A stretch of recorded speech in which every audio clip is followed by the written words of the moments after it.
لا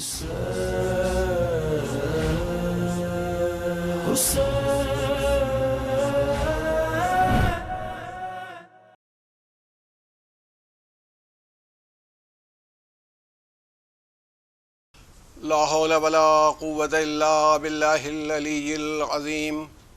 أعوذ بالله السميع العليم من الشيطان اللعين الرجيم. بسم الله الرحمن الرحيم.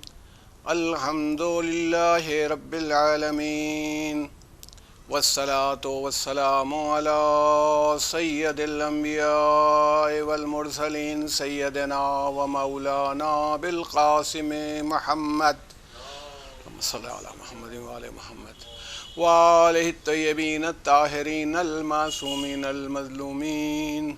استغفر اللہ الذی لا الہ الا هو الحی القیوم الرحمن الرحیم ذو الجلال والاکرام واسألہ ان یتوب الی توبۃ عبد ذلیل خاضع فقیر بائس مسکین مستکین مستجیر لا يملك لنفسه نفعا ولا ضرا ولا موتا ولا حياة ولا نشورا.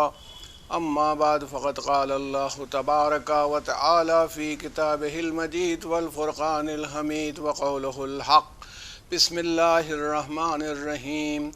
وما أبرئ نفسي إن النفس لأمارة بالسوء إلا ما رحم ربي ان ربی غفور الرحیم. صلوات اللہم صلی علی محمد وآل محمد وعجل فرجہم. تمام محترم اور معظم ناظرین اور سامعین اور ارباب کرم، آپ کے علم میں ہے کہ اس اشرۂ محرم میں جو عنوان قرار دیا گیا ہے وہ تربیت نفس ہے، کہ نفس کی تربیت کیسے کی جائے، اس کی اپ برنگنگ. بلکہ تربیت کے لیے جو صحیح لفظ انگریزی میں استعمال ہوتا ہے وہ پیرنٹنگ ہے قاعدے سے، کہ جیسے ماں باپ اپنے بچے کی دیکھ ریکھ کرتے ہیں وہ تربیت ہے. جبکہ اگر یوں ٹرانسلیشن کیا جاتا ہے تو ٹریننگ آتی ہے. ٹریننگ کے ساتھ انگریزی میں جیسے ہی ٹریننگ لفظ آتا ہے ہم لوگوں کی سمجھ میں آتا ہے کہ کوئی ڈرل کروائی جا رہی ہے یا کسی صورت سے ایکسرسائز ہو رہی ہے. جبکہ پیرنٹنگ میں ایسی تربیت ہوتی ہے کہ جس میں جو تربیت کرنے والا ہے، جو مربی ہے، جو رب ہے، اس کی محبت اور اس کی شفقت جھلکتی ہوتی ہے کہ وہ کیا کرنا چاہیے، کیا ہونا چاہیے. اگر وہ سختی بھی کرتا ہے تو اس سختی کے پیچھے بھی کوئی نہ کوئی اچھائی چھپی ہوتی ہے. تو نفس کی تربیت کیسی کی جائے، میں نے کل آپ کے خدمت میں بات گزارش کی تھی کہ ہر انسان جو دنیا میں آتا ہے اللہ تعالیٰ وجود دیتا ہے اور زیرو سے اس کو وجود عطا فرماتا ہے. پہلے کچھ بھی نہیں تھا، نتھنگ. اس کے بعد اس کو ایک وجود اپنی ماں کے بطن میں، اپنے ماں کے پیٹ میں ایک وجود ملتا ہے، ایسا وجود جس میں ماں باپ کو بھی کچھ پتہ نہیں ہوتا کیا ہے، کیسے چل رہا ہے. بلکہ شروع میں تو جیسے ماں کو سب سے پہلے معلوم ہونا چاہیے، ماں کو بھی بہت بعد میں پتہ چلتا ہے کہ وہ بچہ کوئی اب عالم وجود میں آ رہا ہے. تو ایک ایسا، بلکہ کبھی میں نے آپ سے کہا ہوگا اور پھر آپ کی خدمت میں عرض کرتا چلوں کہ اگر غور کیجئے تو یہ بھی اللہ تعالیٰ کا کمال ہے جو وہ کہتا ہے اپنے کو المصور کہتا ہے، تصویر بنانے والا. تو کوئی بھی بنانے والا تصویر کو پانی پر نہیں بنا سکتا، کتنا بڑا بھی آرٹسٹ ہو، فنکار ہو، مصور ہو. مگر قدرت جب تصویر بناتی ہے تو وہاں پر تو کوئی ٹھوس چیز نہیں ہے، کوئی کینوس نہیں ہے. مگر اس بچے کی جو تصویر بن رہی ہوتی ہے، پھر کوئی بھی مصور دنیا کا ایسا نہیں پیدا ہوا جو اندھیرے میں تصویر بنا دے. تصویر بنانے کے لیے بھی روشنی چاہیے ہوتی ہے جس میں وہ تصویر بنائے. اللہ تعالیٰ کی نقاشی اور مصوری ایسی ہے کہ اندھیرا ہوتا ہے، پردے، ایک پردے نہیں 3 پردوں کے اندر تصویر بن رہی ہوتی ہے. بطن کا پردہ ہوتا ہے، اس جگہ پر ایک دوسرا پردہ، پھر اس کے بعد جتنے پردے لگے ہوئے ہیں ان کے باوجود وہ تصویر بناتا ہے. اور ایسی تصویر بنا دیتا ہے کہ بعد میں کبھی کبھی لوگ دیکھ کے کہتے ہیں یہ لگتا ہے فلاں کا لڑکا ہے. وہ صاحب جو ہیں وہ خود اپنی تصویر نہیں بنا سکتے، مگر قدرت نے ان کی تصویر ماں کے پیٹ میں بنوا دی. کبھی ماں سے تصویر ملنے لگتی ہے، کبھی دادا دادی سے، کبھی نانا نانی سے. یہ سب وہ چیزیں جو ہمیں نظر آ رہی ہوتی ہیں. ذرا اس سے بڑھ کر کے آگے آپ دیکھیے گا تو ان کی جو کوالٹیز جو ہوتی ہیں، صفات جو ہوتی ہیں، ماں کی صفت، باپ کی صفت، آواز، نہ جانے کتنی چیزیں ملتی چلی جاتی. تو اللہ تعالیٰ اس کو وجود دیتا ہے. تو اس کے پاس جب وجود دیتا ہے اور دنیا میں لاتا ہے تو ایک باڈی ہے. ایک جسم ہے اس آدمی کے پاس، یا اب مرد ہے یا عورت، اس کے پاس ایک جسم ہوتا ہے، وہ سب کے پاس ہوتا ہے، ایک جیسا تقریباً ہوتا ہے ہاتھ پیر، وہ ایک الگ بات ہے، کہیں کے لوگ لمبے ہوں، کہیں کے دبلے ہوں، کہیں کالے ہوں، کہیں پر گورے ہوں، مگر ان کا بنیادی اسٹرکچر ایک ہوتا ہے۔ اس اسٹرکچر میں اگر آپ دیکھیے تو تصویر جو جسم بنا یہ ہر آدمی کے پاس ہوتا ہے، اور کہا یہی جاتا ہے کہ جب پروردگار عالم اس کو جو کہتا ہے قرآن میں کہ فَانشَأْنَاهُ خَلْقًا آخر، پھر ہم نے اسے کچھ بنا دیا، تو یہ جو اس کے اندر روح اللہ تعالیٰ ڈالتا ہے اور روح ہی سے اس کی زندگی ہوتی ہے، تو اس روح کے آنے سے اس میں بھی کوئی فرق نہیں ہوتا، یہ اللہ کو مانتا ہے، یہ نہیں مانتا، یہ نیک ہے، یہ بد ہے، یہ تمام چیزیں، بلکہ وہ اکثر خراب آدمیوں کے لیے کہا جاتا ہے بھائی جیسی روح ویسے فرشتے، حالانکہ فرشتے تو سب اچھے ہی ہوتے ہیں، ایسا تو کچھ نہیں ہے۔ اور روح کا بھی کوئی، جیسے میں کہوں کہ کسی کی آنکھ خراب ہے یہ کہوں تو، بلکہ میں اپنے سامعین اور ناظرین کے لیے کہوں، یاد آ گئی بات کہ کسی نبی نے ایک کتا تھا بہت خارش زدہ تھا، اور اس کے جیسے کھال ادھڑ گئی تھی اور یہ تھی، وہ جا رہا تھا تو کچھ انہوں نے اپنے دیکھا تو انہیں اچھا نہیں لگا کچھ ایسے وہ کی، تو اس نے کہا، اس نے آواز دی نبی خدا کو اللہ کے حکم سے گویا ہوا، بولنے لگا کہ اللہ تعالیٰ نے مجھے تو ایسے ہی بنایا ہے، آپ جیسا چاہتے ہیں مجھے ٹھیک کر دیجئے۔ جس آدمی کو جیسی آنکھ دے دی، جیسے کان، اچھا جن لوگوں کو ہم خوبصورت نہیں کہتے، اپنے حساب سے بدصورت کہتے ہیں، یہ ہماری اپنی فکر ہے۔ آپ ذرا دیکھ کے بتائیے کہ بدصورتی کیا ہے؟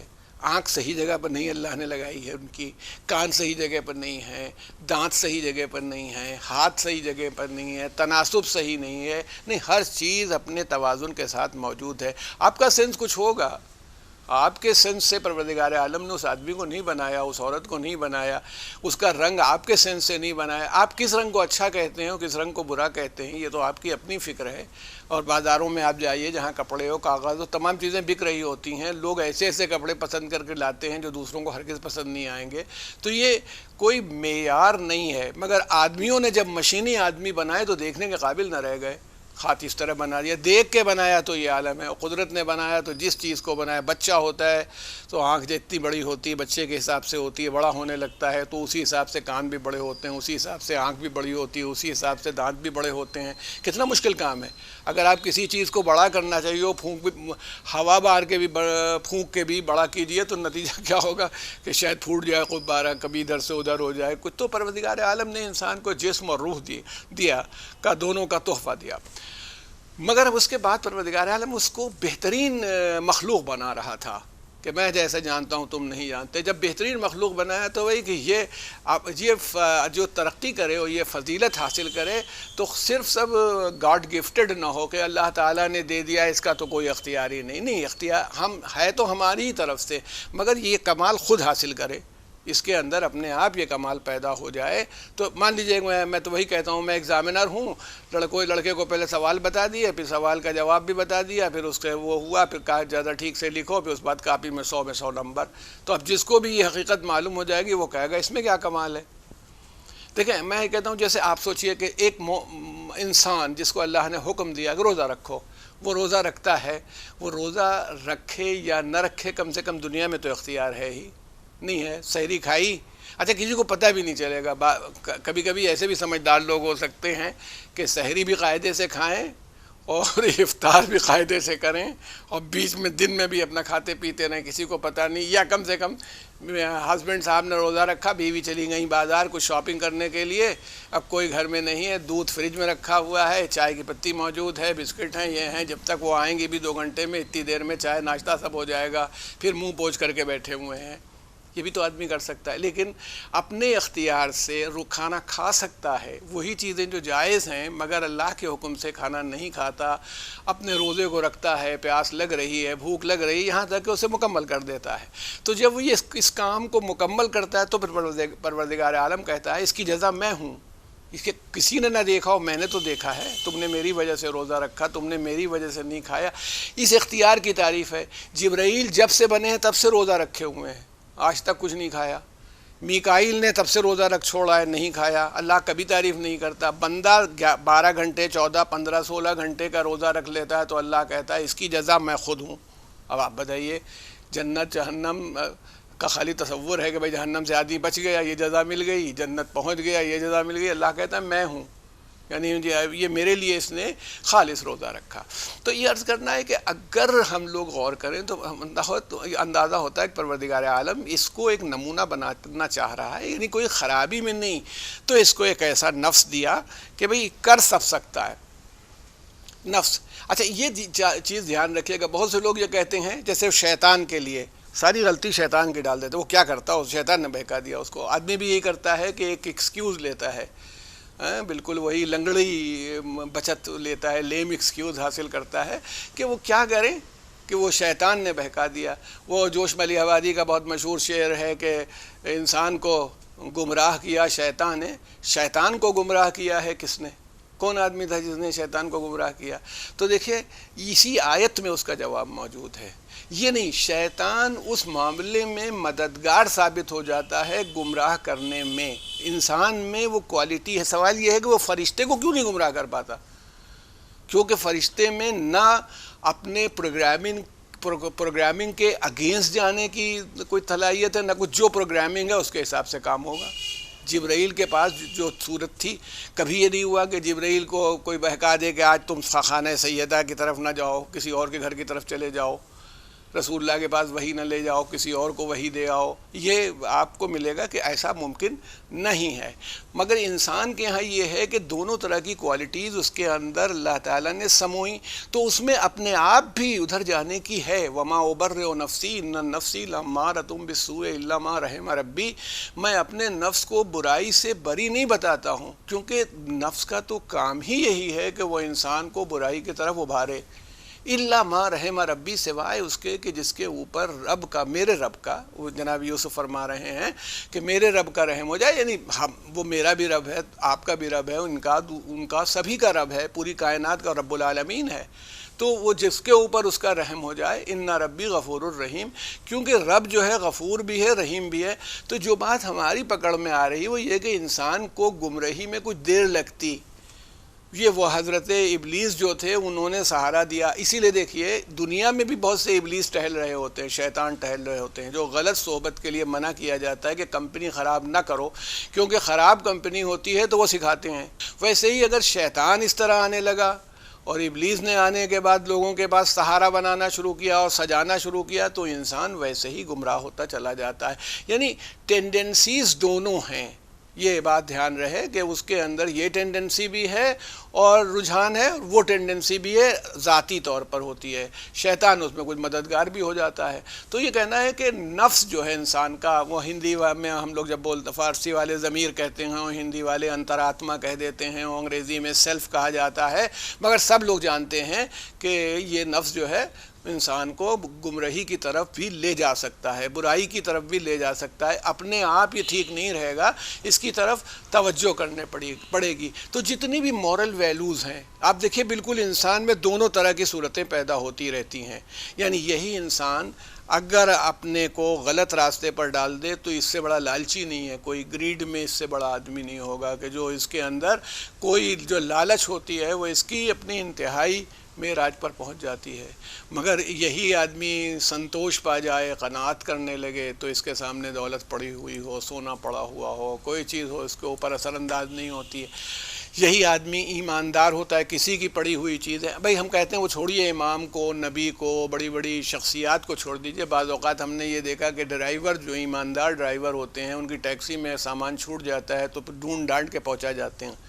تو اس کا مطلب ہے کہ عام آدمی بھی ایمانداری کی صفت رکھ سکتا ہے، یہ قدرت دکھا دیتی ہے. مگر یہی آدمی بے ایمان ہو جاتا ہے، دیکھتا ہے کہ دوسرے کا مال پڑا ہوا ہے، وہ دوسرا اگر کچھ چھوڑ گیا ہے یا چلا گیا ہے کہیں پر تو اس کا سامان اٹھا لے جاؤ، لے آؤ. تو یہ ساری چیزیں جو انسان میں دونوں صفتیں موجود. ایک طرف اگر پازیٹیو کوالٹی دیکھیں اس کے پاس حکمت ہے. اگر ہم لوگ پازیٹیو کوالٹیز کی دیکھنی چاہیں، وزڈم ہے اس کے پاس، اپنی عقل لگاتا ہے کیا ہونا چاہیے، یہاں کیا کیا جائے، کیا ہو سکتا ہے، یہ حکمت اس کے پاس ہوتی ہے. دوسری طرف حماقت بھی ہوتی ہے، اسٹوپیڈیٹی بھی اپنی معراج پر آدمی کے اندر ہو سکتی ہے کہ وہ نہیں دیکھتا اور حماقت کر رہا ہوتا ہے. ایک آدمی حکمت کر رہا ہوتا ہے، حکمت سے کام کر رہا ہوتا ہے. اسی انسان میں آپ ایسے پاکیزہ نفس لوگ دیکھیں گے، چیسٹیٹی ہوتی ہے. ایمان جو ہوتا ہے وہ چیسٹیٹی، اس کے اندر عفت عصمت یہ چیز ہوتی ہے کہ جو چیز نہیں دیکھنی چاہیے نہیں دیکھے گا. اگر اپنے کردار کو مجروح نہیں کرنا چاہیے، اس کو کیریکٹر کو نقصان نہیں پہنچنا چاہیے، تو پھر کیریکٹر کو اپنے نقصان پہنچانے کی کوشش نہیں کرتا. یہی آدمی جو ہے بے حیائی پر آ جاتا. دیکھیے امیر المومنین فرماتے ہیں اولہ نطفہ، تمہاری اول جو ہے تمہارا آغاز ایک نطفے سے، اسپرم سے ہوتا ہے. اور یہ فرمایا وہ بھی نجس ہوتا ہے، اگر چھو لے تو آدمی نجس ہو جائے. اور اولہ نطفہ وآخرہ جیفہ، تم اول ایک اسپرم سے ہو، ایک گندے نجس پانی سے ہو، اور تم آخر میں مردار ہو جاتے ہو. تمہیں جو چھو لے اس پر بھی غسل واجب ہو جاتا ہے. تمہاری ابتدا نجاست سے ہوتی ہے، انتہا جو تمہاری ہے وہ بھی جا کر کے نجاست پر ہوتی ہے. یہ تمہارا آغاز اور انجام ہے. جتنی تمہیں کوالٹیز اور صلاحیتیں نہیں، کوئی تمہاری نہیں تھی. ہمارا جسم ہماری مرضی. ابھی کینسر ہو جائے دیکھیں، سنبھال کے دکھاؤ اپنے کو، تمہارا جسم ہے. آنکھوں کی روشنی چلی جائے لا کے دکھاؤ. کان کی سننے کی طاقت ختم ہو جائے لا کے دکھاؤ. یہ ہمارا جسم نہیں ہے، یہ تو ہمارے پاس کرائے کا پایا ہوا جسم ہے جو اللہ نے ہمیں رینٹ کیا ہوا ہے اپنے ایک مقصد سے، تمہیں آزمائیں، تمہیں سمیع و بصیر بنایا کہ ہم تمہیں آزمانا چاہتے ہیں، دیکھیں کس قسم کے تم آدمی ہو کیا ہے. یہ اس لیے ہم نے اللہ تعالیٰ نے یہ صلاحیت ہمیں عطا فرمائی. تو ہمارا نہیں ہے، ہمارے پاس تو کسی کا عطا کرتا ہے. تو جس نے دیا ہے، ہماری ذمہ داری کیا ہوتی ہے کہ ہم اس کی مرضی کے اوپر دھیان دیں اور اس پر خیال کریں کہ وہ یہ چاہتا ہے.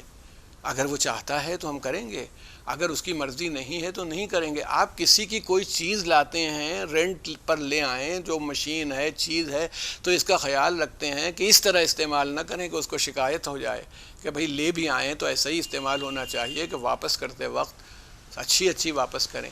یہی نفس ہے انسان کو شجاع بنا دیتا ہے. شجاعت کے بریوری کے ساتھ، ہمت کے ساتھ، بہادری کے ساتھ آدمی ڈٹ جائے. یہی نفس ہوتا ہے جان بچانے کے لیے فرار اختیار کرتا ہے، بھاگتا ہے، چھوڑ کے چلا جاتا ہے. جن کو چاہتا ہے انہیں چھوڑ کے چلا جاتا ہے.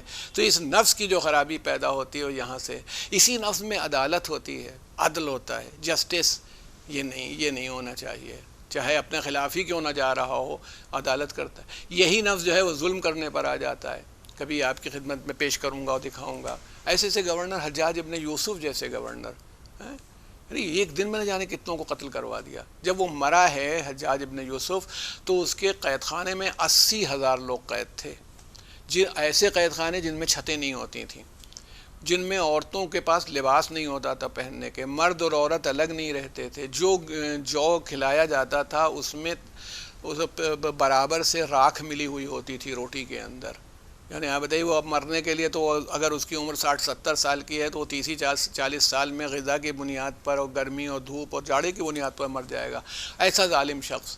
تو یعنی یہی آدمی اگر عدالت پر آ جائے تو اس کی شان یہ ہوتی ہے کہ ابن ملجم کے لیے بھی، اپنے قاتل کے لیے بھی یہ کہہ رہا ہوتا ہے کہ اس کو ویسے ہی کھانا کھلانا جیسا تم کھاتے ہو، ویسے ہی بستر پر سلانا جیسے بستر پر تم سوتے ہو. اس کے لیے وصیت کر جائے کہ اگر اس کو سزا دینا ہی پڑ جائے میرے بعد اور اس سے قصاص لینا ہو تو اس نے ایک وار کیا ہے، تم دوسرا وار نہیں کرنا. بھائی ایک وار کرنا، لاش کو مسئلہ نہ کرنا. عدل کی منزل یہ آ جاتی ہے، اس کی عدالت اس منزل پر. اور ظلم کرنے پر آئے تو پھر آپ تمام بادشاہوں کو دیکھیے انہوں نے کیا کیا نہیں کیا، کس طرح سے زیادتیاں نہیں کیں، کس کو اپنے مخالفین کو قتل کروایا ہے، ظلم کیے ہیں، تمام چیزیں. تو یہ اگر دیکھنے میں تو ویسے ایک سے جیسے ہیں. مطلب امیر المومنین حضرت علی ابن ابی طالب علیہ السلام کو آپ دیکھیں تو آپ کی نظر تو کچھ اور ہے. آپ دیکھیں گے مولا ہیں، نور ہے، سب کچھ ٹھیک ہے، لیکن مولا کو بعض اوقات وہاں کوفے کے بازار میں لوگ نہیں پہچانتے تھے. اور آپ سودا خریدتے وقت کچھ لینا ہوتا تھا تو ایسی دکان پر جاتے تھے کہ جو آپ کو پہچانتا نہ ہو، تاکہ وہ کوئی آپ کی شخصیت کی وجہ سے کوئی رعایت نہ کرے. اس اعتبار سے مولا جاتے تھے. تو یہی ہے. اچھا اب اسی میں یہی نفس ہے جو انسان کو محبت کرنے پر مجبور کرتا ہے. محبت کرو، دوسروں کا خیال کرو، دوسروں کا لحاظ کرو. یہی نفس ہے جو نفرت پیدا کرواتا ہے. اسی نفس کے اندر انسان دوسروں کے عیب کو ڈھانک لیتا ہے. معلوم بھی ہو گیا، ارے ہو گیا ہوگا کوئی بات نہیں. یہی ہے جو نہیں ہوتے ہیں انہیں نکال رہا ہوتا ہے، ان کی یہاں یہ خرابی، ان کی یہاں وہ خرابی، یہ ایسے غلط ہیں. یہ بیک بائٹنگ کرتا ہے، غیبت کرتا ہے، الزام لگاتا ہے. ایک نفس ہے دیکھیے، اسی میں تقوی و پرہیزگاری ہے کہ ہر وقت اپنے اعمال کا جائزہ لیتا رہتا ہے کہ ہم کہیں سے غلط تو نہیں ہو گئے. اچھا اچھائی کر کے بھی ایسا تو نہیں کہ ہم نے کوئی غلط جذبے سے کر دی ہو کہ پروردگار کو پسند نہ ہو، تو یہ جب یہ دیکھتا رہتا ہے، اسی کے مقابلے میں آپ آئیے اور دیکھیے تو انسان ایسا بھی ہے، ذرا سا بھی عمل خیر جو دکھ رہا ہو دنیا کی نگاہ میں اس کا اظہار کرنا چاہتا ہے، دوسروں کے اوپر الزام تراشی کرنا چاہتا ہے، دوسروں کے بڑے سے بڑے عمل کو ڈاؤن کرنا چاہتا ہے، اسی انسان میں سخاوت کا جذبہ پیدا ہو جاتا ہے، جنروسٹی ہوتی ہے۔ ہمارے آپ جیسے آدمی جو اس زمانے میں رہتے ہیں، کتنے لوگ ہیں مرنے کے بعد بھی اپنی کڈنی ڈونیٹ کر جاتے ہیں، آنکھیں ڈونیٹ کر جاتے ہیں دوسروں کے لیے کہ بھئی ہم مر جائیں گے لیکن وہ ہماری آنکھ سے کوئی فائدہ اٹھا سکے تو اٹھا لے، ہمارے دل سے کوئی فائدہ اٹھا سکے تو اٹھا لے۔ ایسے لوگ ہیں، ان کی کتنا اچھا جذبہ ہوتا ہے۔ یا یہی کہ خون بلڈ ڈونیٹ کرتے ہیں، اپنی زندگی میں بلڈ ڈونیشن کرتے ہیں کہ کسی کی جان بچ جائے ہمارے خون دینے سے، اگر جان بچ جاتی ہے تو ہم جان بچا لیں، انتہائی بڑا جذبہ ہے۔ اچھا یہی آدمی جو ہوتے ہیں ان کی سخاوت کے بعد ان کے مقابلے میں کیا ہوتا ہے کہ دوسرے آدمی کا مال ہو تو چھین لیں، یا یہ کہ یہ سخاوت کرنے والا اگر مال کو بھی خرچ کرتا ہے تو اس میں سخاوت کے جوہر ہوتے ہیں، وہ جب خرچ کرتا ہے جس میں ظلم اور نفس کے اندر خرابی اور بد اخلاقی پیدا ہو گئی ہے تو کہاں خرچ کرواتا ہے؟ خرچ اس طرح کروایا جاتا ہے جسے ہم لوگ کہتے ہیں دو چیزیں ہیں ہمارے یہاں شریعت میں، ایک اسراف کہلاتی ہے، یعنی جہاں جتنا خرچ ہونا چاہیے اس سے زیادہ خرچ کرنا۔ تھوڑی دیر کو مانیں کہ خرچ ہونا چاہیے تھا 500 روپے میں کام ہو سکتا ہے مگر 5000 میں کیا جا رہا ہے، ایسا ہوتا ہے آپ اور ہم دیکھتے رہتے ہیں۔ جیسے میں کہتا ہوں کہ یہ بھی اسراف ہے کہ اگر ایک آدمی 1000 روپے کی گھڑی سے کام چلا سکتا ہے تو 2 لاکھ روپے کی گھڑی لگائے گھوم رہا ہے، کیا مقصد ہے؟ ٹائم تو وہی بتائے گی گھڑی، چاہے یہ والی ہو چاہے وہ والی ہو۔ اگر اتنا پیسہ یا غلط کا جگہ پر یا اسراف کر کے نہ خرچ کرتا تو یہی ہیومینٹی کے کام آ سکتا ہے، کسی ہاسپٹل کے کام آ سکتا ہے، کسی چیریٹیبل انسٹیٹیوشنز کے کام آ سکتا ہے۔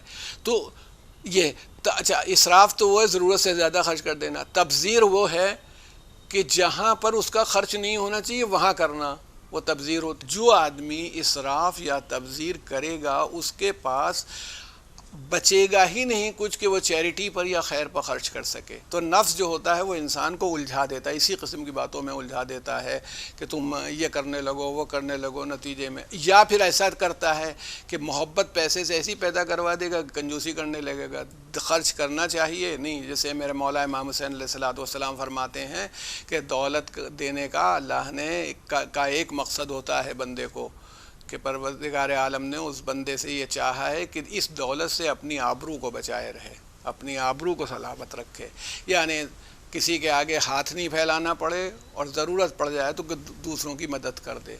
یعنی میں نے اکثر ذکر کرتا ہوں، امام حسین کے واقعات میں ملتا ہے کہ حضرت کا تشریف لے گئے کہ کوئی شخص آیا آپ کے سامنے ضرورت مند تھا اور اس نے اپنی ضرورت بیان کی، حضرت اسے گھر تک لائے، اور گھر میں لانے کے بعد آپ نے، اس زمانے میں تو نوٹوں کی گڈیاں ہوتی نہیں تھیں، وہ تھیلی ہوتی تھی جس میں دینار تھے، تو 4000 دینار، صرف سونے گولڈ کا ایک سکہ ہوا دینار، تو 4000 دینار کی تھیلی آپ نے دروازے کے اندر سے دی، باہر نہیں نکلے، کیونکہ اماموں کا کہنا یہ ہوتا تھا کہ جب کسی کو کچھ دیتے ہو تو اس کے چہرے پر شرمندگی کے آثار دکھائی پڑتے ہیں، اور یہ اچھا نہیں لگتا کہ اپنے سامنے کسی کو شرمندہ دیکھیں، یہ ان کی اعلیٰ سوچ ہوتی ہے۔ تو دیا، وہ رونے لگا باہر، جیسے ہی اس کو 4000 دینار ملے وہ دیکھ کر کے رونے لگا، تو حضرت نے اندر ہی سے پوچھا کیا تمہاری ضرورت سے کم ہے کہ میں نے کم دے دیا ہے؟ تو کہنے لگا فرزند رسول یہ بات نہیں ہے، میں سوچتا ہوں اس سخی ہاتھ کو مٹی کیسے کھائے گی، زمین میں جب یہ چلا جائے گا تو مٹی اسے کیسے کھائے گی، یعنی کہ ایسے سخی ہاتھ کو بھی کھا لے گی۔ آپ اندازہ کیجئے کہ تو اس کا مطلب ہے کہ یہ نفس ہے، انسان کو اس سے ضرورت ہے، یہ نہیں ہے۔ جب یتیم و مسکین و اسیر کو روٹی کھلائی گئی تھی تو ضرورت تھی، افطار کرتے وقت انہیں ضرورت تھی کہ افطار کریں، بھوک لگی ہوئی ہے، لیکن انہوں نے مسکین کو، یتیم کو، اسیر کو 3 دن لگاتار بھوکے ہونے کے باوجود، روزہ رکھنے کے باوجود دی۔ یہ ان کا کمال ہے کہ نفس کی ترقی کو اس منزل پر لے آئے کہ اپنی ضرورت نہیں دکھائی پڑ رہی، دوسرے کی ضرورت دکھائی پڑ رہی ہے، یعنی اخلاقی طور پر نفس کو اتنا پاکیزہ بنایا جا سکتا ہے، اتنی بلندی پر آ جائے۔ اسی لیے کہتا ہوں کہ نفس اپنے آپ میں بلند نہیں ہے، نفس کا تو کام ہے کہ امام اور نبی بتا رہا ہے، جناب یوسف بتا رہے ہیں کہ وہ برائی کی طرف ابھارے، الا ما رحم ربی، جس کے اوپر رب کا رحم ہو جائے۔ اچھا آپ جلدی جلدی ایک بات آپ کی طرف اشارہ کرتا چلوں، تو رب کا رحم کیسے ہو جائے؟ ایک سوال یہ پیدا ہوتا ہے کہ رب رحم کرے گا تو کیسے رحم کرے گا؟ دیکھیے ایک بات تھی، سقراط جو بہت مشہور فلاسفر گزرا ہے، اس نے بھی بات کی ہے انسان کے قلب کی، دل کی پاکیزگی کی۔ دل کی پاکیزگی، وہی دل تو ایک خون یعنی گوشت کا لوتھڑا ہے جس میں خون آتا ہے اور پمپ کرتا رہتا ہے۔ دل کا مطلب ہمارے ہاں فکر و نفس سے ہی ہے، تو جس کے اندر غور و فکر کرنے کی صلاحیت ہے، جو صحیح ڈائریکشن میں بھی جا سکتا ہے، غلط طرف بھی جا سکتا ہے۔ تو سقراط نے کہا کہ بھئی اگر نفس کو کوئی پاکیزہ کرنا چاہتا ہے تو اس کی مثال میں یہ دیتا ہوں کہ ایسے پاکیزہ کر سکتا ہے جیسے ایک پلیٹ میں زنگ لگ گیا ہو، ایک برتن میں زنگ لگ گیا ہو تو اسے کھرچے اور صاف کرے۔ اب بتائیے آپ، زنگ لگی ہوئی پلیٹ ہو یا زنگ لگا ہوا برتن ہو، کھرچنا ہو، اور دوسری پلیٹ تو کھرچ دو، اپنے کو کھرچنے میں کیا مصیبت ہے؟ کتنا مشکل کام ہے۔ مگر اس نے طریقہ یہ بتایا، مگر دوسرے لوگوں نے، علماء اور سمجھدار لوگوں نے بتایا کہ اس سے زیادہ آسان طریقہ یہ ہوتا ہے کہ جس لکوڈ میں، جس محلول میں، جس میں حل ہوا ہے، جس میں صاف کرنے کی صلاحیت ہوتی ہے، اگر اس میں اس پلیٹ کو ڈال دیں تو یہ گندگی اپنے آپ صاف ہو جائے گی، اس سے کم محنت میں صاف ہو جائے گی۔ تو اب آپ بالکل اندازہ کیجئے کہ قدرت نے بھی یہی انتظام کیا ہے۔ اللہ تعالیٰ نے اپنے رحم سے انتظام یہ کیا کہ کچھ کیوں نہ ایسی شخصیتیں بنائی جائیں اور ان کی محبت کو معیار بنا دیے جائے، ان کی محبت اس منزل پر آ جائے، ایسی شخصیتیں ہوں، ان کی محبت ہو کہ ان کی محبت ہی انسان کو پاکیزہ بنا دے، اللہ کا رحم ہو جائے، الا ما رحم ربی، کہ ان کی محبت سے۔ اچھا دیکھیں، آپ غور کیجئے گا، محبت ہی ایک ایسی شے ہے، جب بھی آپ غور کریں گے اور دیکھیں گے تو محبت وہ شے ہوتی ہے جس میں عمل کرنے والا کچھ نہیں دیکھتا سوائے محبت کے، اس کی نگاہ میں ہوتی ہے۔ اس دنیا کے حساب سے بھی مثال ہے، ماں اپنے شیرخوار بچے کو دودھ کیوں پلاتی ہے؟ اس کے لیے رات میں جاگتی کیوں ہے؟ اس کے لیے ٹہلتی کیوں ہے؟ کوئی صاحب بتائیں کیوں ٹہلتی ہے؟ جنت ملے گی اس لیے، جہنم سے بچ جائیں گے اس لیے، اللہ تعالیٰ دے گا، اجر دے دے گا کہ ماں نے بچے کو پالا ہے۔ مگر جب ماں اپنے بچے کے لیے تڑپ رہی ہوتی ہے تو جنت جہنم کا تصور نہیں ہوتا۔ ماں بچے کے لیے اس لیے پریشان ہوتی ہے، اس کی خدمت اس لیے کر رہی ہوتی ہے، اس کو کھانا اس لیے کھلا رہی ہوتی ہے، اس کے لیے پریشان اس لیے ہو رہی ہوتی ہے کہ اس سے محبت کرتی ہے۔ تو قدرت نے نسخہ یہ دیا کہ اگر ایسی ذاتیں ہوں جن سے محبت ہو جائے تو وہ اس محبت کا خاصہ یہ ہوگا کہ تکلیف معلوم ہی نہیں ہوگی کہ تکلیف ہوئی۔ انسان اس تکلیف سے بلند ہو جائے گا کہ ہمیں پتہ ہی نہیں چلے گا کہ ہمیں تکلیف ہو رہی، کیونکہ اس سے کرتے ہیں محبت۔ تو اس لیے ارباب کرم، میں یہ کہوں کہ قدرت نے جو اس کا نسخہ دیا وہ ایسی ذوات کو، دیکھیں کیا کہا، قُلْ إِن كُنتُمْ تُحِبُّونَ اللَّهَ فَاتَّبِعُونِي۔ یہ لوگ کہتے ہیں، رسول اللہ سے کہا کہ آپ سے یہ لوگ کہتے ہیں کہ ہم اللہ سے محبت کرتے ہیں۔ اچھا بتائیے اللہ سے کیسے ہم محبت کریں؟ ہوگی، مگر وہ پہلی اسٹیج میں نہیں ہو سکتی، کیونکہ ابھی تو اللہ کا ہم کو ادراک ہی نہیں ہے، ہم سمجھ ہی نہیں پا رہے ہیں ذات پروردگار کیا ہے۔ ہمیشہ سے ہے، ہمیشہ کیا ہے؟ ہمیشہ رہے گا، ہر جگہ موجود ہے، سمجھنا ہزاروں باتیں اس کی۔ تو اس نے ایسی بنیاد کس کو رکھی؟ رسول اللہ کو رکھا۔ ہاں، اور رسول اللہ نے کیا بنیاد بتائی کہ وہ قرآن کہہ رہا قُلْ إِن كُنتُمْ تُحِبُّونَ اللَّهَ فَاتَّبِعُونِي۔ یہ لوگ کہتے ہیں کہ ہم محبت کرتے ہیں، تو ان سے کہیے کہ فَاتَّبِعُونِی، میرا اتباع کرو، میری پیروی کرو، میرا جو یعنی آچرن جس کو ہم ہندی میں کہیں، جو آچرن ہے میرا، کانڈکٹ ہے، اس کو فالو کرو، اس پر چلو۔ اور تو اس کا نتیجہ کیا ہوگا؟ اللہ بھی تم کو دوست رکھے گا، یعنی تم ایسے بن جاؤ گے رسول کی محبت میں کہ تمہیں اللہ کی دوستی اپنے آپ۔ میں نے آپ سے کہا تھا کہ محبت جب پیدا ہو جاتی تو کچھ سمجھ میں اور سجھائی نہیں دیتا۔ حضرت ابو ذر غفاری رسول اللہ صلی اللہ علیہ وسلم کے بڑی مقدس صحابی ہیں، جن کے لیے اللہ کے رسول نے ارشاد فرمایا کہ زمین پر کوئی چلا نہیں اور آسمان نے کسی پر سایہ نہیں کیا جو ابو ذر سے زیادہ سچا ہو۔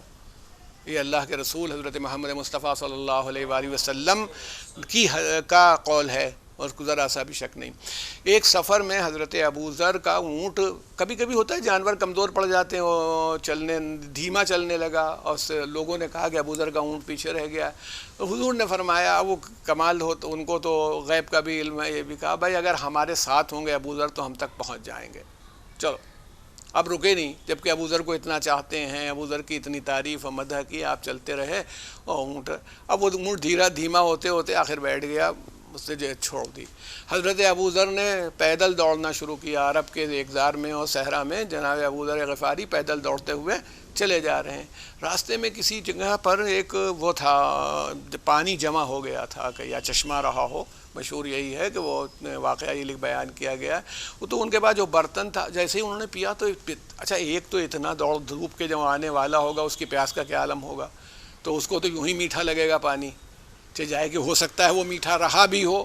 انہوں نے جیسے ہی پیا ان کو بالکل پہلی ہی سپ میں، پہلی ہی چسکی کے اندر بہت میٹھا لگا، تو نہیں پیا، دوڑنے لگے، اللہ کے رسول کو پلاؤں گا، اللہ کے رسول کو، دوڑتے ہوئے چلے جا رہے ہیں، پانی بھرا ہوا ہے اس کے اندر۔ دیکھیے میں یہی کہتا ہوں، محبت جو ہوتی ہے وہ جنت والا معاملہ نہیں کہ حور ملے گی اور قصور ملے گا، یہ سب کمزوری کا نام ہے۔ محبت کی بنیاد، ہم یہ کہتے ہیں اگر ایک ایسی جگہ پر آپ سے عرض کرنا چاہتا ہوں، کبھی غور کر لیجئے، بچپن میں اس طرح کے تجربات بہت ہوتے ہیں، ماں نے کسی چیز کے لینے سے منع کر دیا اور بچے نے لے لی، تھوڑی سی بھی لے لی، ماں کو آ گیا غصہ اور اس نے نکال کے پوری پلیٹ رکھ دی، کھا، اب نہیں کھا رہا، حلوے کی پوری پلیٹ بچے کے سامنے رکھی، کھا، کم وقت لے، کھا لے اب، تو انہوں نے مہمان کے لیے بنائی تھی، سوچتے مہمان چلا جائے گا تو میں دے دوں گی، مگر اس نے کچھ ایسی حرکت کی جو ماں کو ناگوار ہو گئی، کھا، مگر اب نہیں کھا رہا۔ اس کا مطلب ہے کہ ماں کی ناراضگی نے اس غذا کے اثر کو ختم کر دیا، اس کا مزہ ختم کر دیا۔ اگر جنت جیسی جگہ پر رکھ دے کسی بندے کو اللہ، اور یہ معلوم ہو جائے کہ اللہ ناراض ہے، اور یہ معلوم ہو جائے کہ محمد و آل محمد ناراض ہیں، تو جنت ہی جہنم بن جائے گی۔ یہ سمجھ لیجئے چیزیں سب ہوں گی مگر جہنم میں کنورٹ ہو جائے۔ اور اگر ایسی جگہ رکھ دے، جیسے آپ کربلا کے واقعات میں پڑھتے رہتے ہیں، بھوک تھی، پیاس تھی، مگر آپ بتائیے کہ جو لوگ حسین کے ساتھ تھے وہ خوش تھے یا خوش نہیں تھے؟ جو امام حسین کے ساتھ جن کو معلوم تھا ابھی یہ شہید ہو گئے اب میں ہوں گا، جنہیں پتہ تھا، مگر کیا وہ امام حسین کے ساتھ مطمئن تھے، پرسکون کہ نہیں تھے؟ یزید کا لشکر پرسکون نہیں تھا، مگر امام حسین کا لشکر اس لیے پرسکون تھا کہ انہیں معلوم تھا کہ ہم اپنے مولا کے ساتھ ہیں۔ وہ یہ سوال پوچھتے بھی تھے، مولا آپ راضی ہیں؟ یہ اس کا مطلب یہ ہے کہ محبت اور مودت وہ طریقہ ہوتا ہے جس سے انسان کے کیریکٹر کی بآسانی سے اصلاح کی جا سکے، شرط محبت ہوئی، زبانی والی نہیں۔ ہمارا کہنا کہ ہم علی کے غلام ہیں اور بات ہے، اور علی کا کہہ دینا کہ یہ میرا غلام ہے اور بات ہے۔ ابھی انہوں نے نہیں کہا ہے کہ یہ میرا غلام ہے، وہ قمبر کو کہتے ہیں میرا غلام ہے، ہمیں نہیں کہہ رہے ہیں، کیونکہ وہ اپنا غلام تبھی بناتے ہیں جب غلام بننے کے لائق ہو، عمل کے اعتبار سے، ایمان کے اعتبار سے، علم کے اعتبار سے، تقوی کے اعتبار سے۔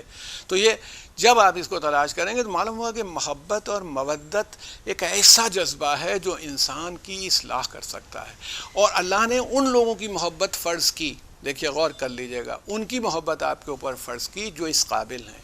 بتائیے کسی بھی کہانی میں آپ کو بہادر آدمی سے محبت ہوتی ہے کہ بزدل سے؟ کوئی ڈرامہ دیکھ رہے ہوں اس میں ایک آدمی بہادر ہے دوسرا بزدل ہے، محبت کس سے ہوگی؟ بہادر سے ہوگی۔ آپ کو عالم سے محبت ہوگی یا جاہل سے؟ آپ کو ایسے آدمی سے جو وزڈم اور حکمت رکھنے والا ہو یا بے وقوف، اس سے ہوگی۔ آپ کو ایک ایسا آدمی جو سخاوت کر رہا ہو، دوسروں کے لیے جان دینے کو تیار ہو، اس سے محبت ہوگی، یا جو خود دوسروں کو ایکسپلائٹ کر رہا ہو اس سے محبت ہوگی؟ آپ میں کچھ نہیں، آپ ایک عام آدمی کے سامنے بھی کردار رکھتے چلے جائیے تو معلوم ہے انسان کے مزاج میں قدرت نے یہ بات رکھی ہے کہ جو کوالٹیز رکھنے والا آدمی ہوگا، جس میں اچھی صفات ہوں گی، اس سے محبت ہوگی۔ تو اللہ نے محبت کے، جب پروردگار عالم نے محبت کے لیے تلاش کر کے ان ذوات مقدسہ کو رکھا، تو محمد و آل محمد اور اہل بیت رسول ایسے تھے کہ ان کے مقابلے میں کوئی ٹک ہی نہیں سکتا۔ نہ ان سے زیادہ کسی کے پاس سخاوت ہے، نہ ان سے زیادہ کسی کے پاس شجاعت ہے، نہ ان سے زیادہ کسی کے پاس جنراسٹی ہے، کوئی چیز ایسی نہیں جو ان سے زیادہ ہو۔ تو اب محبت مجبوراً نہیں ہے، بلکہ بس آپ کو معرفت ہوئی اور ان کی محبت اپنے آپ پیدا ہوئی، تو یہ اپنے آپ کی اصلاح کرنے والی ہو جائے گی۔ جب آپ غور کر لیجئے گا معلوم ہو جائے گا۔ تو اسی لیے پروردگار عالم نے یہ رکھا، یہ کہ اپنے رحم کی وجہ سے اس نے رکھا کہ بھئی ایسے افراد کو رکھا جائے۔ اب دیکھیں، اور ہم سے کہا کہ گھبراؤ نہیں، دیکھیے سب سے غلطی ہوتی ہے، ہم سے بھی ہوئی ہے، آپ سے بھی ہوگی، سبھی سے کچھ چھوٹی بڑی سب غلطیاں ہوتی رہتی ہیں۔ تو دکھایا کہ دیکھو تم سے غلطی ہوگی، غلطی ہونے کے بعد گھبرانے کی ضرورت نہیں ہے۔ اگر تم سے غلطی ہو گئی، لا تقنطوا من رحمت اللہ، تو اللہ کی رحمت سے مایوس نہ ہو۔ پھر کیا ہوگا؟ ان اللہ یغفر الذنوب جميعا، بے شک اللہ تمہارے سارے گناہ معاف کر دے گا۔ ویسی معافی مانگو تو، ویسی معافی، اس لیے کہ اللہ غفور ہے، اللہ رحیم ہے، مغفرت کرنے والا ہے، رحم کرنے والا ہے۔ تو جب بھی دیکھیں گے اللہ کے غفور اور رحیم ہونے کی بات جیسے ہی آپ کے سامنے آتی ہے، آپ کو معلوم ہوگا کہ اس کی مغفرت جو ہے وہ ہمیں یہ کہ ہم سے جو غلطیاں ہو گئیں اس کو دھو دیتی ہے۔ کیونکہ دیکھیے نفس جو ہے، اگر ہم اس کو ایک سلیٹ مان لیں، ایک کینوس مان لیں اپنا، تو اس نفس کے اندر اگر پہلے ہی سے اتنا سب کچھ گدا ہوا ہے، اتنا سب لکھا ہوا ہے، تو یہ بتائیے کہ اس میں کچھ اب لکھنے کی گنجائش باقی بچی ہے؟ جب سب اس کے اندر پہلے سے گنجلک ہے، سلیٹ جو ہے اس میں ہم کیا لکھ سکتے ہیں؟ تو ضرورت ہے کہ پہلے اسے صاف کیا جائے۔ یعنی نفس ایک کینوس ہے، نفس کے کینوس کو، سیلف کے کینوس کو پہلے صاف کیا جائے، اس قابل بنایا جائے کہ اس پر کچھ لکھا جا سکتا ہے۔ اب اس کے اوپر وہ لکھا جائے جو اللہ کو محبوب ہو، جس کو اللہ پسند کرتا ہے، اسے لا کر کے رکھا جائے۔ اسی لیے پروردگار عالم نے اس بات کو رکھا کہ میں غفور ہوں، میں رحیم ہوں، میں غفار ہوں، میں عیب کو چھپانے والا ہوں، میرے پاس تمام یہ صلاحیتیں ہیں، تمہیں گھبرانے کی کوئی ضرورت نہیں ہے۔ اس لیے یہ کبھی بھی آپ اور ہم اگر غور کریں گے تو ہمیں معلوم ہوگا کہ ہماری پوزیشن یہی ہے کہ ہمارے اندر جو غلطیاں ہوتی ہیں یہ ہوتی رہیں گی، اور اللہ کا کام یہ ہے کہ وہ ہماری غلطیوں کو دیکھ کر کے ہمیں متوجہ کرتا رہتا ہے۔ تم سے غلطی ہو گئی، دیکھو اس کو صاف کر لو۔ جیسے مان لیجئے کہ آئینہ ہے، ارے آئینہ چھوڑ دیجئے، گھر کے اندر جتنا سامان ہوتا ہے، گرد اڑتی ہے، گرد پڑ جاتی ہے، لیکن گرد پڑ جانے سے کوئی بھی مالک، گھر کا رہنے والا یہ نہیں کرتا کہ سامان اٹھا کے پھینک دے، گرد کو صاف کر دیتا ہے۔ ویسے ہی اللہ کی ذات یہ ہے کہ اگر بندے کا قلب گردآلود ہو گیا ہے، گناہ کی وجہ سے اس پر گرد پڑ گئی ہے، تو اس کو دور کر دیتا ہے۔ یہی کوالٹی ہے۔ اچھا کیسے کرتا ہے؟ اگر اس کو بھی دیکھنا چاہیں تو آپ دیکھیں کہ آپ کو ملے گا کہ جن خاص بندوں کو اس نے بنایا وہ کیسے معاف کر دیتے ہیں۔ ان کی معافی کو دیکھ کر کے اندازہ ہوتا ہے کہ جب وہ معاف کرنے کی اتنی صلاحیت رکھتے ہیں تو پھر ہم میں بھی وہ صلاحیت ہوگی، ہم بھی ویسے ہی معافی کرنے کے اہل ہوں گے۔ مگر شرط یہ ہے کہ ہم اپنے نفس کو اس طرف موڑ سکیں۔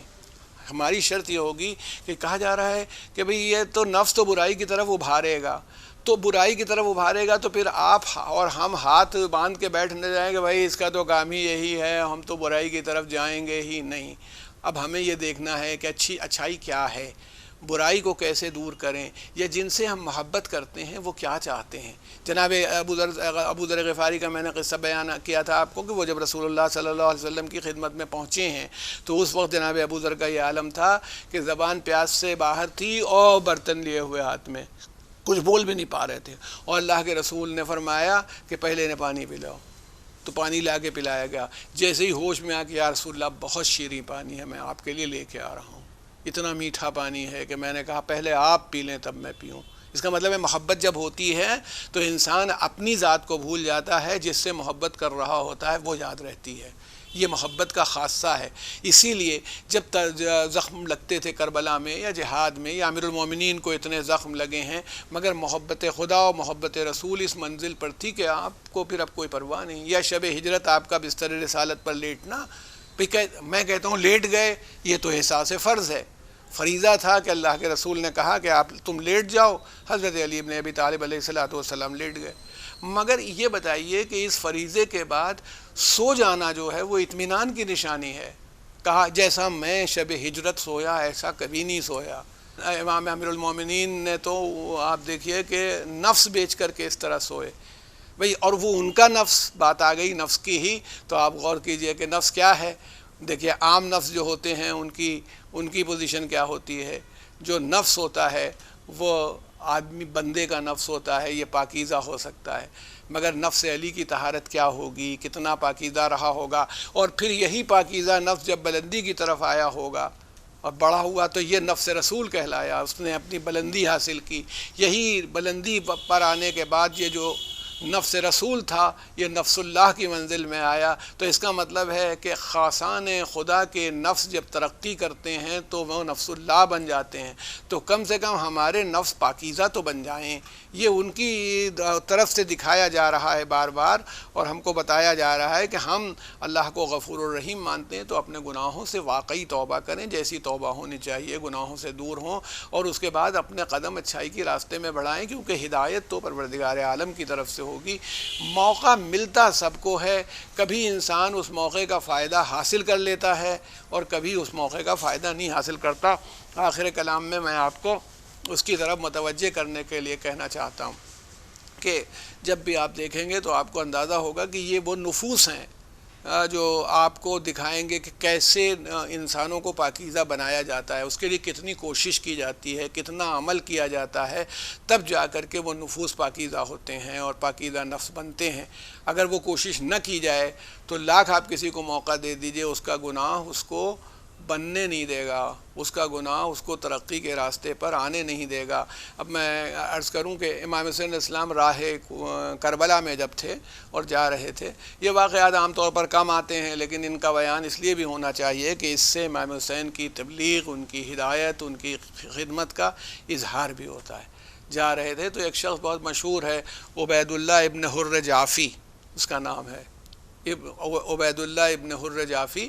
وہ یہ آدمی ڈاکو قسم کا تھا، بہت اس نے گناہ کیے تھے اور بہت زیادہ بہادر آدمی تھا، کیونکہ کبھی کبھی ڈاکو بننے کے لیے بہادر تو بننا ہی پڑتا ہے کہ مطلب طاقت اور اس کا استعمال. وہ تو یہ تھا، حضرت علی کے دشمنوں میں تھا اور جنگ صفین میں ادھر سے لڑنے کے لیے آیا تھا. امیر المومنین کے ساتھ بہت اس نے جنگ ونگ کی تھی.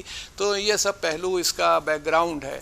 مگر امام حسین علیہ السلام جب راستے میں تھے تو آپ نے اس کو بلوایا، جناب حجاج ابن مسروق سے کہا کہ بلا کے لاؤ. اس کو پتہ چل گیا، یعنی اس کی ایک صفت تھی کہ بہادر تھا، شجاع تھا. اس شجاعت کی صفت کی بنیاد پر اس کو بلایا گیا. اور جب وہ آیا تو آیا نہیں، وہ اس نے انکار کر دیا، کیونکہ اس کو معلوم تھا کہ امام حسین بلا رہے ہیں، نصرت کے لیے بلائیں گے. ایک تو یہ کہ خاندانی سطح پر یا فکری سطح پر وہ امام کی قرب سے قربت نہیں رکھتا تھا، اور دوسری بات یہ تھی کہ وہ جانتا تھا کہ میں کیا کروں گا اور کیسے جاؤں گا. تو یہ بیان کیا گیا کہ جب وہ نہیں آیا تو حضرت خود تشریف لے گئے، امام حسین علیہ السلام خود گئے. اور اس کی مثال یہ دی جاتی ہے، خود جانے کے بارے میں مثال یہ نقل کی گئی ہے کہ جیسے جناب عیسیٰ علیہ السلام ایک بدکار عورت کی ہدایت کے لیے اس کے گھر گئے تھے، اور کسی نے پوچھا کہ آپ نبی خدا ہیں، آپ ایک بدکار عورت کی ہدایت کے لیے اس کے گھر جا رہے ہیں، یہ تو اچھا نہیں لگتا. تو حضرت نے فرمایا تھا، جناب عیسیٰ علیہ السلام نے، کہ کبھی کبھی طبیب یا ڈاکٹر کو مریض کے گھر بھی جانا پڑتا ہے. مریض جیسا ہوتا ہے اس کے لیے اس کے گھر بھی جانا پڑتا ہے، ویسے ہی نبی خدا یا مصلح جو ہوتا ہے، ریفارمر جو ہوتا ہے. تو امام حسین علیہ السلام اس کے پاس گئے اور اس سے ملاقات کی، اور اس نے کہا کہ بلکہ اس نے کہا مجھے وہ بات یاد ہے آج تک کہ آپ نے کی داڑھی جو تھی وہ خضاب شدہ تھی امام حسین کی. تو کہا کہ ابھی آپ کی داڑھی کا نہیں، یہ خضاب ہے. مطلب اتنے مصائب دنیا میں پڑے، وہ کہاں رنگ اس طرح رہتا. وہ آپ 57 سال کے تھے تقریباً، کربلا میں یہی 56-57 سال کے قریب آپ کا سن ہوگا. تو وہ کہنے لگا، عبید اللہ ابن حر جعفی کے پاس بیٹھے تو آپ نے کہا کہ تم نے اپنی زندگی گناہوں میں بسر کی، گناہ میں، تمہیں ایک موقع میں دینے کے لیے آیا ہوں کہ تم راہ ہدایت کو حاصل کر لو. اس کا مطلب جو خاصان خدا، جیسے اللہ تعالیٰ کی صفت ہے کہ وہ غفور الرحیم ہوتا ہے اور لوگوں کو کے اوپر رحم کرتا ہے، ویسے ہی جو الہی نمائندہ ہوتا ہے وہ بھی راستہ دکھانے کے لیے دشمن، مولا کا دشمن تھا. اچھا، مولا امام حسین کو تو یہ معلوم ہی تھا کہ شہادت ہو جائے گی اور ایک آدمی کم ہوگا اور کیا ہوگا، کیا قیامت آ جائے گی. جب شہید ہونا ہی ہے کربلا میں تو 10 منٹ پہلے جو لڑائی ختم ہو کے آدھے گھنٹے پہلے ختم ہو جائے. مگر آپ کی ہدایت کا یہ انداز ہے کہ آپ اس کے لیے بھی تشریف لے گئے. اور اس کے بعد اس سے کہا، عبید اللہ ابن حر جعفی نے کہا کہ فرزند رسول، میں موت سے بہت ڈرتا ہوں، اور میں نے جو کوفے کے حالات دیکھے ہیں اس سے میں بالکل فیصلہ یہی کرتا ہوں، مجھے یقین ہے کہ آپ وہ سب ساتھ اس طرح نہیں دے پائیں گے اور آپ ضرور شہید ہو جائیں گے، تو میں آپ کا ساتھ نہیں دینے پاؤں گا، میں نہیں جاؤں گا. یہ میرا گھوڑا ہے، ملحقہ اس کا نام تھا گھوڑے کا. کہا یہ میرا گھوڑا ملحقہ ہے، آج تک میں جب اس پر بیٹھا ہوں تو کوئی مجھے پکڑ نہیں پایا، اور جس کو میں نے پکڑنے کی کوشش کی وہ مجھ سے بچ نہیں پایا۔ آپ میری طرف سے یہ گھوڑا لیے جائیے، میں آپ کو تحفتاً دیتا ہوں۔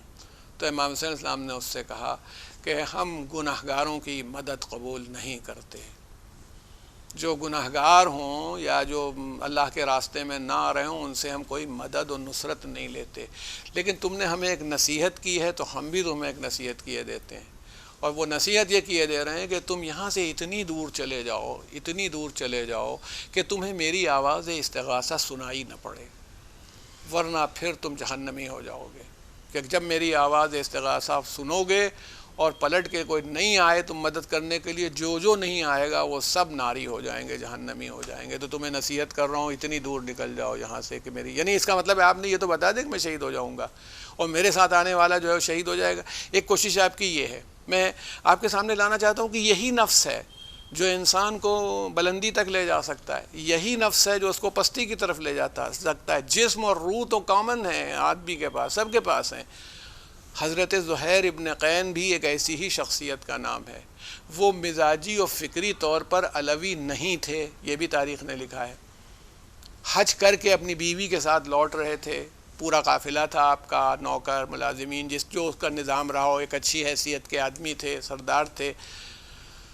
جناب زہیر ابن قین کو بھی امام حسین نے بلوایا، جو اور یہ آپ کو بیان یہی کیا تھا کہ حضرت علی اکبر تشریف لے گئے بلانے کے لیے، اور جناب زہیر ابن قین نے بیوی سے اپنے مشورہ کیا۔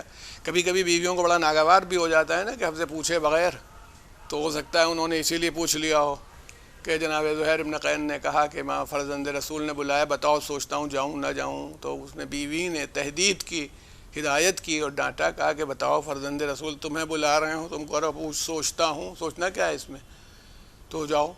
اب جو آئے امام حسین کے سامنے، اور امام حسین نے اپنی نصرت کی پیشکش کی، ایک وہ عبید اللہ ابن حر جعفی ہے، ایک حضرت زہیر ابن قین ہے۔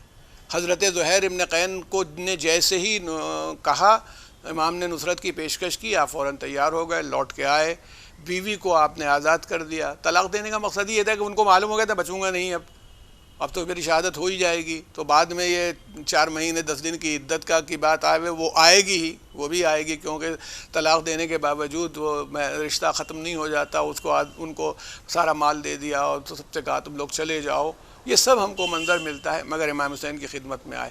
دیکھیے عبید اللہ ابن حر جعفی جس کا میں نے پہلے ذکر کیا، وہ قاقہ کربلا کے بعد بھی اشعار پڑھتا رہتا تھا کہ افسوس حسین میرے پاس آئے تھے میں گیا نہیں، افسوس میرے پاس اتنا اچھا موقع تھا گویا جنت حاصل کر لینے کا اور اپنے گناہوں کا، مگر میری قسمت ایسی تھا، وہ قسمت کو دوش دینے لگتا ہے آدمی، میں نہیں گیا۔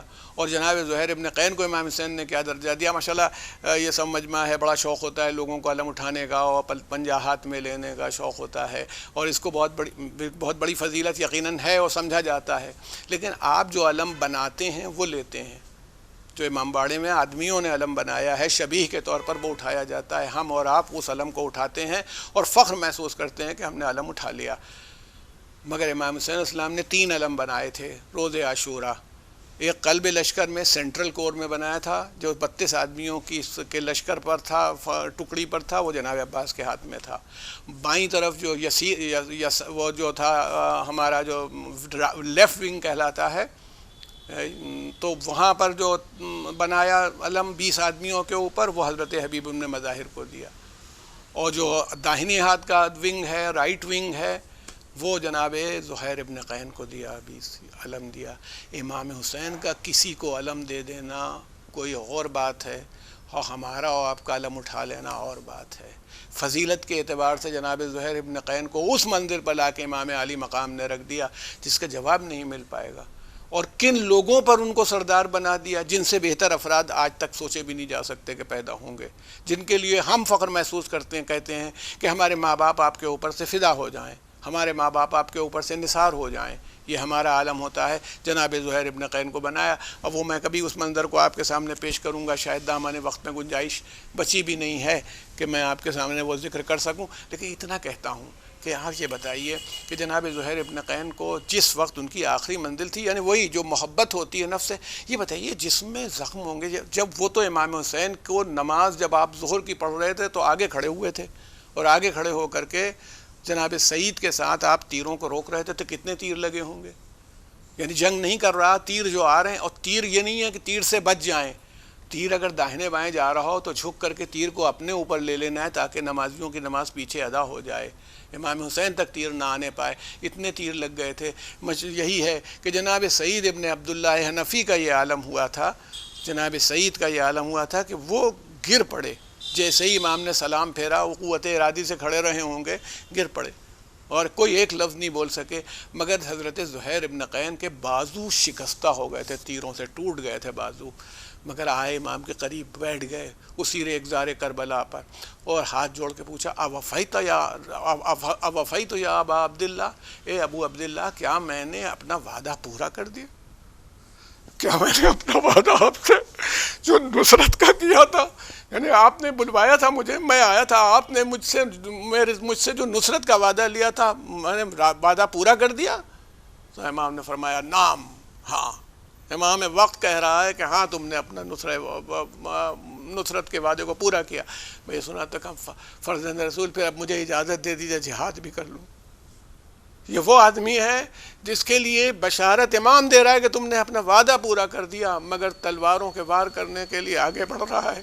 میں اکثر پڑھتا ہوں، اور مولانا محمد سالم صاحب بہت مشہور شخصیتوں میں تھے، کندر کی مراد آباد کے تھے، بہت بڑے ذاکر گزرے ہیں، تو وہ کہتے تھے میں کربلا میں تھا، ایک بار زیارت کے لیے گیا، عاشورے کے دن کربلا میں موجود تھا، اور اس زمانے میں مختلف انجمنیں آ رہی تھیں، وہاں علماء بیٹھے ہوئے تھے، اعمال کر رہے ہیں اور تسبیحیں پڑھ رہے ہیں۔ اس عالم میں کہتے تھے کہ انجمنیں آتی تھیں، ماتم کرتی تھیں، زیارت پڑھتی تھیں، چلی جاتی تھیں، ٹھیک ظہر کے وقت کہتے تھے کہ ایک پورا دستہ عرب لوگوں کا، جوانوں کا ماتم کرتا ہوا عربی زبان میں اور امام حسین کی زری کو پکڑے ہوئے ہلا رہا تھا، وہ زری پکڑ کے ہلاتا تھا، وہ کہتا تھا پتہ نہیں، میں سمجھا نہیں کیا کہہ رہا، تو میں نے وہاں جو عرب تھے اور جو میرے ساتھ کے لوگ تھے ان سے پوچھا کیا کہہ رہے ہیں؟ کہا یہ پورا دستہ جو ہے جناب زہیر ابن قین کی نسل کا ہے، یہ سارے جوان اسی نسل سے ہیں جو آتے ہیں، ٹھیک اسی وقت آتے ہیں ظہر کے وقت، اور آواز دیتے ہیں کہ ابو عبداللہ اے فرزند رسول